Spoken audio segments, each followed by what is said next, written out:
gifts na binigay ko ay full of balloons. As in, pinuntahan ko yung asawa ko ngayon. Boyfriend-girlfriend pa lang kami.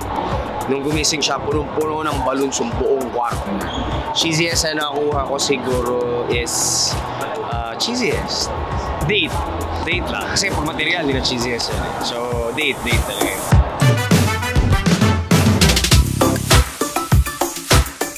Perya, yung mga gusto ko, tapos mga tusok-tusok lang.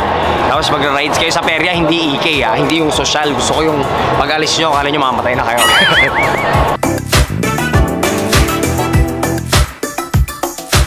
Ang gusto kong maka-dream date ay si Anne Hathaway. Kasi simula bata pa lang ako, pinapanood ko siya. Princess Diaries pa lang. So siya yung gusto kong ka-dream. Kaya mga kapuso, maraming salamat po. Sana na-enjoy yung aking mga sagot sa inyong mga tanong. See you.